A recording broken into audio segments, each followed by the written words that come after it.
Hi hello friends, ಎಲ್ರಿಗೂ good morning. ಇವತ್ತು time ಬಂದ್ಬಿಟ್ಟು 6:20 ಆಯಿತು. ಸೊ 6 ಗಂಟೆಗೆ ಅಲಾರಾಮ್ ಇಟ್ಟಿದ್ದೆ, ಬಟ್ ಒಂದು ಸ್ವಲ್ಪ ಲೇಟಾಗಿ ಎದ್ದಿದ್ದೀನಿ. ಯಾಕೆಂದ್ರೆ ನಿಮ್ಗೆ ಆಲ್ರೆಡಿ ತಮ್ಲೇ ನೋಡಿರ್ತೀರಾ. ಸೊ ಇವತ್ತು ಆಷಾಢದ್ದು 2ನೇ ವಾರ, ಶುಕ್ರವಾರ ಪೂಜೆ ಮಾಡಬೇಕು ಅಂದ್ಕೊಂಡಿದ್ದೀನಿ. ಫಸ್ಟ್ನೇ ವಾರನೇ ಉಪ್ಪಿನ ದೀಪನ ಹಚ್ಬೇಕು ಅಂದ್ಕೊಂಡಿದ್ದೆ. ಸ್ವಲ್ಪ ಹೆಲ್ತ್ ಇಶ್ಯೂ ಇರೋದ್ರಿಂದ ಪೂಜೆ ಮಾಡೋದಕ್ಕೆ ಆಗಿರಲಿಲ್ಲ. ಬಟ್ ಈ ವಾರ ಬೆಳಗ್ಗೆನೆ ಸ್ವಲ್ಪ ಬೇಗ ಎದ್ದು ಪೂಜೆ ಮಾಡಬೇಕು ಅಂದ್ಕೊಂಡಿದ್ದೆ. ಸೊ ನೈಟ್ ಸ್ವಲ್ಪ ಸುಸ್ತಾಗ್ತಾ ಇತ್ತು ಅಂದ್ಬಿಟ್ಟು ಹಾಗೆ ಮಲ್ಕೊಂಡ್ಬಿಟ್ಟಿದ್ದೆ. ಸೊ ಹಂಗಾಗಿ ಗ್ಯಾಸ್ ಏನು ಕ್ಲೀನ್ ಮಾಡ್ಕೊಂಡಿರ್ಲಿಲ್ಲ. ಫಸ್ಟ್ ಮುಖ ತೊಳ್ಕೊಂಡು ಫಸ್ಟ್ ಗ್ಯಾಸ್ ನ ಕ್ಲೀನ್ ಮಾಡ್ಕೊಳ್ಳೋಣ ಅಂತ ಬಂದಿದ್ದೀನಿ. ಎಷ್ಟೇ ಬೇಗ ಎದ್ದೇಳ್ಬೇಕು ಅಂದ್ರೂ ಒಂದೊಂದ್ಸಲ ಅನ್ಕೊಂಡಿದ್ದ ಟೈಮಿಗೆ ಎದ್ದೇಳೋದಕ್ಕೆ ಆಗೋದಿಲ್ಲ. ನೋಡಿ, ಇವತ್ತು 5 ಗಂಟೆಗೆ ಎದ್ದೇಳೋಣ ಅನ್ಕೊಂಡೆ, ಬಟ್ ನೈಟ್ ಲೇಟ್ ಆಗಿರೋದ್ರಿಂದ ಸರಿ ಓಕೆ 6 ಗಂಟೆಗೆ ಎದ್ದೇಳೋಣ ಅನ್ಬಿಟ್ಟು ಅಲಾರಾಮ್ ಇಟ್ಟಿದ್ದೆ. ಆದ್ರೂ 6:20ಕ್ಕೆ ಎದ್ದಿದ್ದೀನಿ. ಏನು ಮಾಡಕ್ ಆಗೋದಿಲ್ಲ. ನಾವ್ ಅನ್ಕೊಂಡಿದ್ದು ಕೆಲಸ ಆಗ್ಬೇಕು ಅಂದ್ರೆ ಸ್ವಲ್ಪ ನಮ್ ಎಫರ್ಟ್ ಜಾಸ್ತಿ ಇರ್ಬೇಕು ಅನ್ಸುತ್ತೆ. ಸೊ ಎದ್ದು ಫ್ರೆಶ್ ಅಪ್ ಆಗಿ ಇವಾಗ ಗ್ಯಾಸ್ ಎಲ್ಲ ಕ್ಲೀನ್ ಮಾಡೋಣ ಅಂತ ಬಂದೆ. ನಾನು ನೈಟು ಗ್ಯಾಸ್ ಎಷ್ಟೇ ಕ್ಲೀನ್ ಮಾಡಿದ್ರು ಬೆಳಗ್ಗೆ ಎದ್ದಾಗ ಒಂದ್ಸಲ ಗ್ಯಾಸ್ನೆಲ್ಲ ಒರೆಸ್ಕೊಂಡ್ರೆ ಒಂದು ಸ್ವಲ್ಪ ಮನ್ಸಿಗೆ ಸಮಾಧಾನ ಅನ್ಸುತ್ತೆ. ಸೊ ಫೈನಲಿ ಗ್ಯಾಸ್ ಎಲ್ಲ ಕ್ಲೀನಾಗಿ ಒರೆಸಿದ್ದೀನಿ. ಆಲ್ಮೋಸ್ಟ್ ಇದು ಒಂದು 5 ವರ್ಷ ಆಯಿತು ಅನ್ಸುತ್ತೆ. ಈ ಮನೆಗೆ ಬರಬೇಕಾದ್ರೆ ಗ್ಯಾಸ್ನ ತೊಗೊಂಡಿದ್ದು. ಇದು ಅಮ್ಮ ಕೊಡಿಸಿದ್ದು. ತುಂಬ ಚೆನ್ನಾಗಿದೆ. ಹಾಗೆ ನಾನು ತೊಗೊಂಡಿದ್ದು ಬ್ರ್ಯಾಂಡ್ ಬಂದ್ಬಿಟ್ಟು ಸೂರ್ಯ ಏನೋ ತೊಗೊಂಡಿದ್ದು. ಸ್ವಲ್ಪ ಕಡಿಮೆ ಪ್ರೈಸಲ್ಲೇ ತೊಗೊಂಡಿದ್ದೆ, ಅಂದರೆ ತುಂಬ ಚೆನ್ನಾಗಿ ಬಾಳಿಕೆ ಬಂದಿದೆ. ಸೊ ನಮ್ಮ ಅಡುಗೆ ಮನೆಯೂ ಕೂಡ ಕ್ಲೀನ್ ಆಗಿದೆ. ಹಾಗೆ ನಾನು ಇವತ್ತು ಹಾಲು ಇರಲಿಲ್ಲ, ಸೊ ಹಂಗಾಗಿ ಡಿಕಾಷನ್ ಮಾಡ್ಕೊಂಡಿದ್ದೀನಿ. ಯಾಕೋ ಸ್ವಲ್ಪ ತಲೆ ನೋವ್ತಾ ಇತ್ತು. ಬೆಳಗ್ಗೆನೇ ಮೂಡ್ ಅಪ್ಸೆಟ್ ಆಗಬಾರ್ದು ಅಂದ್ಬಿಟ್ಟು ಫಸ್ಟು ಒಂದು ಡಿಕಾಷನ್ ಮಾಡಿಕೊಂಡು ಸ್ವಲ್ಪ ಕುಡಿದು ಅದಾದಮೇಲೆ ಬ್ರೇಕ್ಫಾಸ್ಟ್ ಮಾಡ್ತಾ ಇದ್ದೀನಿ. ಇವತ್ತು ಸ್ವಲ್ಪ ಫ್ರೈಡ್ ರೈಸ್ ಮಾಡೋಣ ಅಂದ್ಕೊಂಡಿದ್ದೀನಿ. ಜಸ್ಟ್ ಈಸಿಯಾಗಿ ಮಾಡ್ಕೋಬೋದು. ಲಂಚ್ ಬಾಕ್ಸಿಗೆಲ್ಲ ತುಂಬ ಚೆನ್ನಾಗಿರುತ್ತೆ. ಜಸ್ಟ್ ಏನೂ ಇಲ್ಲ, ಗ್ಯಾಸ್ ಫ್ಲೇಮ್ ಆನ್ ಮಾಡಿಬಿಟ್ಟು ಒಂದು ಬಾಣಲಿನ ಇಟ್ಕೊಂಡು ಸ್ವಲ್ಪ ಆಯಿಲ್ ಹಾಕ್ಕೊಂಡು ಸ್ವಲ್ಪ ಈರುಳ್ಳಿ ಮತ್ತು ಹಸಿಮೆಣ್ಸಿನ್ಕಾಯಿನ ಹಾಕ್ಕೊಂಡು ಚೆನ್ನಾಗಿ ಸ್ವಲ್ಪ ಫ್ರೈ ಮಾಡಿಕೊಂಡು ಇದಕ್ಕೆ ಮಿಕ್ಸ್ ತರಕಾರಿ ಕ್ಯಾಪ್ಸಿಕಮ್ಮು ಬೇಕಾದ್ರೆ ಹಾಕ್ಕೋಬೋದು. ನಾನಿಲ್ಲಿ ಕ್ಯಾರೆಟು ಮತ್ತು ಬೀನ್ಸು ಹಸಿ ಬಟಾಣಿನ ಹಾಕ್ಕೊಂಡಿದ್ದೀನಿ. ಒಂದು ಸ್ವಲ್ಪ ಚೆನ್ನಾಗಿ ಫ್ರೈ ಮಾಡಿಕೊಂಡು ಸ್ವಲ್ಪ ಬೇಯ್ಬೇಕಾದ್ರೆ ಉಪ್ಪನ್ನು ಕೂಡ ಸೇರಿಸ್ಕೊಂಡಿದ್ದೀನಿ. ಸೊ ಇದೆಲ್ಲ ಆದಮೇಲೆ ಇವಾಗ ಸ್ವಲ್ಪ ಶುಂಠಿ ಬೆಳ್ಳುಳ್ಳಿ ಪೇಸ್ಟ್ನು ಕೂಡ ಹಾಕೋತಾ ಇದ್ದೀನಿ. ಸೊ ಮನೇಲಿ ಮಾಡಿಟ್ಕೊಳೋದಿದ್ರೆ ಅದನ್ನು ಕೂಡ ಹಾಕ್ಕೊಳ್ಳಿ. ನಾನು ಸ್ವಲ್ಪ ಅಂಗಡಿದೆ ಜಾಸ್ತಿ ಯೂಸ್ ಮಾಡೋದು ಶುಂಠಿ ಬೆಳ್ಳುಳ್ಳಿ ಪೇಸ್ಟು. ಸೊ ಇವಾಗ 1 2 3 ಫ್ರೈಡ್ ರೈಸ್ ಪೌಡ್ರು ಸಿಗುತ್ತೆ, ನಿಮಗೆಲ್ಲ ಅಂಗಡಿಲೂ ಸಿಗುತ್ತೆ. ಸೊ ನಾನಿಲ್ಲಿ 2 ಪ್ಯಾಕೆಟ್ನ ಯೂಸ್ ಮಾಡ್ಕೋತಾ ಇದ್ದೀನಿ. ಏಕೆಂದರೆ ಇಬ್ಬರು ಮಕ್ಕಳು ಲಂಚ್ ಬಾಕ್ಸಿಗೆಲ್ಲ ತೊಗೊಂಡು ಹೋಗ್ತಾರಲ್ವ, ಸ್ವಲ್ಪ ಜಾಸ್ತಿನೇ ಬೇಕು ಅಂದ್ಬಿಟ್ಟು 2 ಪ್ಯಾಕೆಟ್ನ ಹಾಕ್ಕೊಂಡಿದ್ದೀನಿ.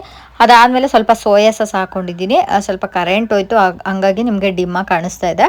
ಲಾಸ್ಟಲ್ಲಿ ಸ್ವಲ್ಪ ಉಪ್ಪನ್ನು ಸೇರಿಸ್ಕೊಂಡು ಹಾಗೆ ಕೊತ್ತಂಬರಿ ಸೊಪ್ಪನ್ನು ಕೂಡ ಹಾಕ್ಕೊಂಡು ಚೆನ್ನಾಗಿ ಮಿಕ್ಸ್ ಮಾಡಿಕೊಂಡ್ರೆ ಈ ಫ್ರೈಡ್ ರೈಸ್ ಗೊಜ್ಜು ರೆಡಿ ಆಗುತ್ತೆ. ಇದಕ್ಕೇನಿಲ್ಲ, ಆರಾಮಾಗಿ ಬಿಸಿ ಅನ್ನ ಕಲಿಸ್ಕೊಂಡ್ರೆ ಮುಗೀತು. ತುಂಬ ಈಸಿಯಾಗಿ ಮಾಡ್ಕೋಬೋದು. ಒಂದು ಈ ಕಡೆ ಸೈಡ್ ಅನ್ನಕ್ಕೆ ಇಟ್ಬಿಟ್ಟು ಈ ಕಡೆ ಸೈಡ್ ಈ ಗೊಜ್ಜನ್ನ ರೆಡಿ ಮಾಡ್ಕೊಳ್ಳೋಷ್ಟರಲ್ಲೇ ಒಂದು 10 ನಿಮಿಷದಲ್ಲೆಲ್ಲ ಈ ಲಂಚ್ ಬಾಕ್ಸ್ ರೆಸಿಪಿ ಮಾಡ್ಕೊಬೋದು. ತುಂಬ ಚೆನ್ನಾಗಿರುತ್ತೆ ಫ್ಲೇವರು. ನನಗೆ ಆಚಿ ಎಲ್ಲ ಇಷ್ಟ ಆಗಲ್ಲ. 1 2 3 ಫ್ರೈಡ್ ರೈಸ್ ಪೌಡ್ರು ತುಂಬ ಇಷ್ಟ ಆಗುತ್ತೆ. ಸೊ ಇಷ್ಟೇ, ಫೈನಲಿ ಫ್ರೈಡ್ ರೈಸ್ ರೆಡಿ ಆಗಿದೆ. ಇವಾಗ ನನ್ನ ಹಸ್ಬೆಂಡಿಗೆ ಕೊಡೋಕೆ ಹೋಗ್ತಾ ಇದ್ದೀನಿ. ಸೊ ಈ ರೆಸಿಪಿನ ನೀವು ಕೂಡ ಒಂದ್ಸಲ ಟ್ರೈ ಮಾಡಿ. ಇವಾಗ ನನ್ನ ಹಸ್ಬೆಂಡ್ ಕೂಡ ಹೋದ್ರು. ಸೊ ನಾನು ನಾಷ್ಟ ಎಲ್ಲ ಮಾಡಿಕೊಂಡು ಅದಾದಮೇಲೆ ಸ್ನಾನ ಎಲ್ಲ ಮುಗಿಸ್ಕೊಂಡು ಮನೆ ಎಲ್ಲ ಒರೆಸ್ಕೊಂಡು ಆಚೆ ಪ್ಯಾಸೇಜ್ ಎಲ್ಲನೂ ಕೂಡ ಕ್ಲೀನ್ ಮಾಡಿಕೊಂಡು ಇವಾಗ ನನ್ನ ಮಗಳು ಕೂಡ ಸ್ಕೂಲಿಂದ ಬಂದಿದ್ಲು. ಅವಳಿಗೆ ಡ್ರೆಸ್ ಚೇಂಜ್ ಮಾಡಿ ಇವಾಗ ರಂಗೋಲಿ ಎಲ್ಲ ಹಾಕಿದ್ದೆ. ಈ ರೀತಿ ಕಲರ್ಸ್ ಎಲ್ಲ ಹಾಕಿದೆ. ನನಗೆ ಈ ರೀತಿ ಹಬ್ಬ ಏನಾದರೂ ಫಂಕ್ಷನ್ನು ಪೂಜೆ ಏನಾದ್ರು ಇದ್ದರೆ ಈ ರೀತಿ ರಂಗೋಲಿ ಹಾಕೋದು ತುಂಬಾ ಇಷ್ಟ ಆಗುತ್ತೆ. ಒಂದು 1/2 hour ತೊಗೊಂಡಿದ್ದೀನಿ ಆ ಒಂದು ರಂಗೋಲಿ ಹಾಕೋಕ್ಕೆ. ಹಾಗೆ ನಮ್ಮ ಮನೆ ಈ ರೀತಿ ಕಾಣಿಸ್ತಾ ಇದೆ. 2ನೇ ಶುಕ್ರವಾರ ಆಗಿರೋದ್ರಿಂದ ಇವತ್ತು ಸ್ವಲ್ಪ ಉಪ್ಪಿನ ದೀಪ ಎಲ್ಲ ಹಚ್ಬೇಕು ಅಂದ್ಕೊಂಡಿದ್ದೀನಿ. ಸೊ ದೇವ್ರ ಸಾಮಾನೆಲ್ಲ ತೊಳೆದಾಗಿದೆ. ಇವಾಗ ಸ್ವಲ್ಪ ದೇವ್ರ ಮನೆ ಕ್ಲೀನ್ ಮಾಡ್ಕೋಬೇಕು. ಸ್ವಲ್ಪ ನೈವೇದ್ಯ ಮಾಡಲಿಕ್ಕೆ ಅಂದ್ಬಿಟ್ಟು ಹೆಸರುಬೇಳೆ ಪಾಯಸ ಮಾಡೋಣ ಅಂದ್ಕೊಂಡಿದ್ದೀನಿ. ಇವಾಗ ನನ್ನ ಮಗಳು ಸ್ಕೂಲಿಂದ ಬಂದಳು, ಕರೆಂಟ್ ಬೇರೆ ಹೋಗ್ಬಿಟ್ಟಿದೆ. ಸೊ ಇವಾಗ ಬೇಗ ದೇವ್ರ ಮನೆ ಕ್ಲೀನ್ ಮಾಡಿಕೊಂಡು ಪೂಜೆ ಮಾಡಬೇಕಾದ್ರೆ ತೋರಿಸ್ತೀನಿ ಬನ್ನಿ. ಹಾಗೆ ಒಂದು ರಿಕ್ವೆಸ್ಟು, ಹೊಸಬ್ರು ನನ್ನ ಚಾನಲ್ನ ನೋಡ್ತಾ ಇದ್ದರೆ ದಯವಿಟ್ಟು ಸಬ್ಸ್ಕ್ರೈಬ್ ಮಾಡ್ಕೊಳ್ಳಿ. ವಿಡಿಯೋ ಇಷ್ಟ ಆಗಿದ್ರೆ ಲೈಕ್ ಶೇರ್ ಕಮೆಂಟ್ ಮಾಡೋದನ್ನ ಮರಿಬೇಡಿ. ಸಾರಿ, ಏನೂ ಹಚ್ಚಿಲ್ಲ, ಬೊಟ್ಟೇನೂ ಹಚ್ಚಿಲ್ಲ. ಸೊ ಇವಾಗ ದೇವ್ರ ಸಾಮಾನೆಲ್ಲ ತೊಳಿಲಿಕ್ಕೆ ಅಂತ ಇಟ್ಟಿದ್ದೆ. ಎಲ್ಲನೂ ಕೂಡ ತೊಳೆದು ಕಳಶಕ್ಕೆ ನೀರನ್ನು ಕೂಡ ತುಂಬಿಸ್ಬಿಟ್ಟು ಇವಾಗ ತೊಗೊಂಡು ಹೋಗಬೇಕು. ದೇವ್ರ ಮನೆಯೂ ಕೂಡ ಎಲ್ಲ ಕ್ಲೀನ್ ಮಾಡಿಟ್ಟಿದ್ದೀನಿ. ಹಾಗೆ ಈ ಥರ ಒಂದು ಉರುಳಿ ಇದೆ ನಮ್ಮ ಮನೆಯಲ್ಲಿ. ಇದಕ್ಕೆ ಯಾವಾಗಲೂ ಹೂವು ಹಾಕಬೇಕು ಅಂದರೆ ತುಂಬ ಇಷ್ಟ. ಅದರಲ್ಲೂ ಇವತ್ತು ರೋಸ್ ಹಾಕಿದ್ದೀನಿ. ಸ್ವಲ್ಪ ರೋಸು ಬಿಡಿ ಹೂವು ಜಾಸ್ತಿ ತೊಗೊಂಡಿದ್ದೆ. ಸೊ ಇವಾಗಂತೂ ಆಷಾಢ ಆಗಿರೋದ್ರಿಂದ ತುಂಬ ರೇಟ್ ಆಗಿಬಿಟ್ಟಿದೆ ಹೂವು ಎಲ್ಲ. ಹಾಗೆಯೇ ನನಗೆ ಪೂಜೆ ಮಾಡ್ಬೇಕಾದ್ರೆ ಸ್ವಲ್ಪ ಜಾಸ್ತಿ ಹೂವು ಹಾಕಿ ಪೂಜೆ ಮಾಡೋದಕ್ಕೆ ಇಷ್ಟ. ಹಾಗೆ ನನ್ನ ಕೈಲಿ ಎಷ್ಟಾಗುತ್ತೋ ಅಷ್ಟು ಹೂವನ್ನ ತೊಗೊಂಡಿದ್ದೀನಿ. ಇವಾಗ ದೇವ್ರ ಮನೆ ಕೂಡ ಕ್ಲೀನ್ ಆಗಿತ್ತು, ಅಷ್ಟರಲ್ಲಿ ಹೂವು ಮತ್ತು ಪೂಜೆ ಸಾಮಾನು ಎಲ್ಲನೂ ಕೂಡ ರೆಡಿ ಮಾಡ್ಕೊಂಡು ಬಂದಿದ್ದೀನಿ. ಇವಾಗ ಉಪ್ಪಿನ ದೀಪ ಯಾವ ರೀತಿ ಹಚ್ಚೋದು ಅಂತ ತೋರಿಸ್ತಾ ಇದ್ದೀನಿ. ಈ ರೀತಿ ಪುಟ್ಪುಟಾಣಿದ 2 ದೀಪನ ತಗೊಂಡು ಅದಕ್ಕೆ ಅರಶಿನ ಎಲ್ಲ ಹಚ್ಚಿದ್ದೀನಿ. ಹಾಗೆ ಈ ಸುತ್ತಲೂ ಅರಶಿನ ಕುಂಕುಮದಿಂದ ಅಲಂಕಾರ ಮಾಡ್ತಾ ಇದ್ದೀನಿ. ಅಂದರೆ 2 ದೀಪಕ್ಕೂ ಕೂಡ ಈ ರೀತಿ ಅಲಂಕಾರ ಮಾಡಿದ್ದೀನಿ. ನಾನು ಒಂದು ಚಿಕ್ಕ ಸೈಜ್ ತೊಗೊಂಡಿದ್ದೀನಿ, ಒಂದು ದೊಡ್ಡ ಸೈಜ್ ತೊಗೊಂಡಿದ್ದೀನಿ. ಅದನ್ನು ಪಕ್ಕಕ್ಕೆ ಎತ್ತಿಟ್ಕೊಂಡು ಇವಾಗ ಉಪ್ಪು ಹಾಕ್ಲಿಕ್ಕೆ ಅಂದ್ಬಿಟ್ಟು ಈ ರೀತಿ ದೀಪನ ತೊಗೊಂಡು ಅದಕ್ಕೂ ಕೂಡ ಅಷ್ಟೇ ಅರಶಿನ ಎಲ್ಲ ಹಚ್ಚಿ ಅದನ್ನು ಸ್ವಲ್ಪ ಒಣಗಿಸ್ಕೋಬೇಕು. ಹಸಿ ಇದ್ದಾಗ ಉಪ್ಪು ಹಾಕಿದ್ರೆ ಉಪ್ಪೆಲ್ಲ ಅರಶಿನ ಆಗ್ಬಿಡುತ್ತಲ್ಲ, ಹಂಗಾಗಿ ಫಸ್ಟೇ ಅರಶಿನ ಹಚ್ಚಿ ಇಟ್ಕೊಂಡಿದ್ದೀನಿ ನಾನು.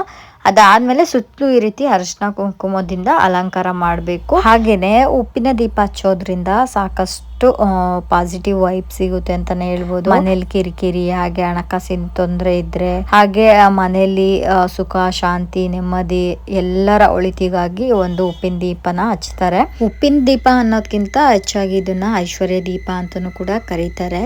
ಇವಾಗ ಈ ದೀಪನ ಯಾವ ರೀತಿ ಹಚ್ಚೋದು ಅನ್ನೋದಾದ್ರೆ, ಒಂದು ದೀಪನ ತಗೋಬೇಕು ಹೊಸದು, ಅದಕ್ಕೆ ಫುಲ್ಲು ಅರಶಿನ ಎಲ್ಲ ಹಚ್ಚಿರ್ತೀವಲ್ವ, ಅದ್ರ ಮೇಲ್ಗಡೆ ಅರಶಿನ ಕುಂಕುಮದಿಂದ ಅಲಂಕಾರ ಮಾಡಿ ಅದಾದಮೇಲೆ ಹೊಸ ಪ್ಯಾಕೆಟ್ ಉಪ್ಪನ್ನೇ ಯೂಸ್ ಮಾಡಬೇಕು. ಅದು ಕಲ್ಲುಪ್ಪು ಹಾಕಬೇಕು. ಕಲ್ಲುಪ್ಪನ್ನ ನೀವು ಅಳತೆ ಮಾಡಿ ಕೂಡ ಹಾಕ್ಬೋದು. ಅಂದರೆ 5 ಇಡಿ 3 ಇಡಿ ಆ ಥರ ಹಾಕ್ಬೋದು. ಇಲ್ಲಾಂದರೆ ಒಂದು ಅಂದಾಜಿಗೆ ಆ ದೀಪದ್ದು ಸುತ್ತಲೂ ಕೂಡ ಹಾಕ್ಕೊಬೋದು. ಸೊ ನಾನು ಈ ರೀತಿನೇ ಹಾಕೋದು.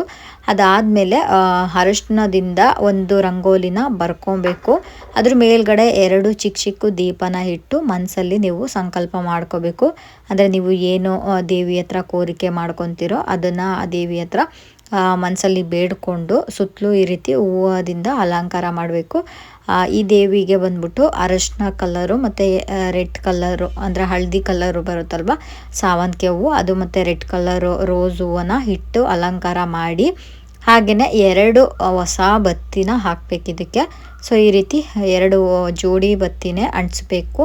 ಸೊ ಈ ರೀತಿ ಬತ್ತಿನ ಇಟ್ಬಿಟ್ಟು ನೀವು ಮನೇಲಿ ಯಾವ ಎಣ್ಣೆ ಯೂಸ್ ಮಾಡ್ತೀರೋ, ಹರಳೆಣ್ಣೆ ಹಾಗೆ ದೀಪದ ಎಣ್ಣೆ, ಎಳ್ಳೆಣ್ಣೆ, ಯಾವ ಎಣ್ಣೆ ಯೂಸ್ ಮಾಡ್ತೀರೋ ಸೊ ಆ ಒಂದು ಎಣ್ಣೆನ ಹಾಕಿ ಈ ರೀತಿ ಬತ್ತಿ ನೆನೆಸಿ ಇದು ಇವಾಗ ರೆಡಿ ಮಾಡಿಕೊಂಡು ಇಟ್ಕೋಬೇಕು. ಅಂದರೆ ದೇವರಿಗೆ ನಾನು ಇವಾಗ ತೋರಿಸ್ತೀನಿ ನೋಡಿ, ಆ ರೀತಿ ಮುಂದೆ ಮಾಡಿ ಇಟ್ಕೋಬೇಕು. ಇಲ್ಲಾಂದರೆ ಫುಲ್ಲು ದೇವ್ರ ಕಡೆಗೂ ಕೂಡ ತಿರುಗಿಸ್ಕೋಬೋದು. ಇವಾಗ ದೀಪನ ಒಳ್ಳೆ ಮನಸ್ಸಿಂದ ಎಲ್ಲರಿಗೂ ಸುಖ ಶಾಂತಿ ನೆಮ್ಮದಿ ಸಿಗಲಿ ಅಂದ್ಬಿಟ್ಟು ಒಂದೊಳ್ಳೆ ಮನಸ್ಸಿಂದ ದೀಪ ಹಚ್ಚಬೇಕು. ಅದಾದಮೇಲೆ ಮನೆ ದೇವ್ರಿಗೂ ಕೂಡ ದೀಪನ ಹಚ್ಚಬೇಕು.